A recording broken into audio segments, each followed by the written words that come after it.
మా ఛానల్కు స్వాగతం. ఇక్కడ మేము మీ ఆరోగ్యం మరియు శ్రేయస్సుకు ప్రాధాన్యతనిస్తాము. ఈరోజు మేము ఒక ముఖ్యమైన అంశాన్ని చర్చిస్తున్నాము: ఉబ్బసం సంరక్షణ. ప్రత్యేకంగా మేము ఆహార నియమావళి మరియు జీవనశైలి మార్పులపై దృష్టి సారిస్తాము. ఆస్తమా బాధితులకు జీవన నాణ్యత. ఆహార నియమావళితో ప్రారంభిద్దాం. కనీసం 15 రోజులు ఉబ్బసం ఉన్న వ్యక్తులు లక్షణాలు తీవ్రతరం కాకుండా నిరోధించడానికి కొన్ని ఆహారాలకు దూరంగా ఉండాలని సూచించారు. మొదట తీపి బంగాళాదుంపలు, నల్ల గుమ్మడికాయ, జాక్ ఫ్రూట్ మరియు పుడ్డింగ్ మిల్క్ నుండి దూరంగా ఉండటం చాలా ముఖ్యం. ఈ ఆహారాలు రుచికరమైనవి అయినప్పటికీ అలెర్జీ ప్రతిచర్యలను ప్రేరేపిస్తాయి మరియు ఆస్తమా లక్షణాలను మరింత తీవ్రతరం చేస్తాయి. అదనంగా జూన్ 8 నుండి 15 రోజుల పాటు కొనసాగే ముగసిర కార్తీక వర్షాకాలంలో పచ్చి మిరపకాయలు, బెండకాయలు, వడియాలు, వేయించిన పదార్థాలు మరియు మాంసాహారానికి దూరంగా ఉండటం చాలా అవసరం. ఈ పదార్థాలు శ్వాసకోశ వ్యవస్థను చికాకు పెట్టగలవు మరియు సీసాన్ని కలిగిస్తాయి. ఆస్తమా దాడులకు. ఆస్తమా నిర్వహణకు ఆహార నియంత్రణలు పక్కన పెడితే జీవనశైలి మార్పులు కూడా అంతే ముఖ్యమైనవి.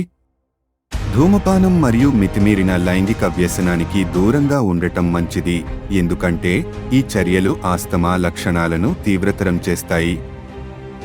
అంతేకాకుండా పరిశుభ్రమైన జీవన వాతావరణాన్ని నిర్వహించడం చాలా ముఖ్యం. క్రమం తప్పకుండా దుమ్ము దులపడం మరియు వాక్యూమింగ్ చేయడం వల్ల ఆస్తమాకు సాధారణ ట్రిగ్గర్లు అయిన దుమ్ము, పురుగులు, పెంపుడు జంతువుల చర్మం మరియు అచ్చు వంటి అలెర్జీ కారకాలకు గురికావడాన్ని తగ్గించడంలో సహాయపడుతుంది. కొన్ని ఆహారాలకు దూరంగా ఉండటంతో పాటు ఆస్తమా స్నేహపూర్వక ఆహారాలను మీ ఆహారంలో చేర్చుకోవడం వల్ల ఉపశమనం లభిస్తుంది. తాజా పండ్లు మరియు కూరగాయలు, తృణధాన్యాలు, లీన్ ప్రోటీన్లు మరియు సాల్మన్ మరియు అవిసె గింజలు వంటి ఆహారాలలో లభించే ఒమేగా-3 కొవ్వు ఆమ్లాలను ఎంచుకోండి.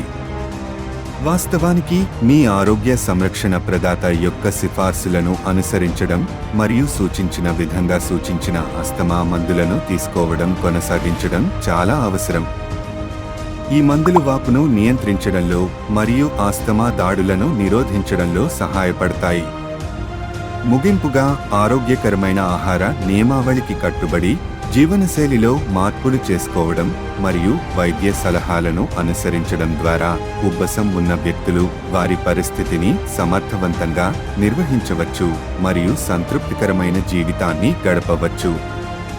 గుర్తుంచుకోండి, మీ ఆరోగ్యమే మీ గొప్ప ఆస్తి.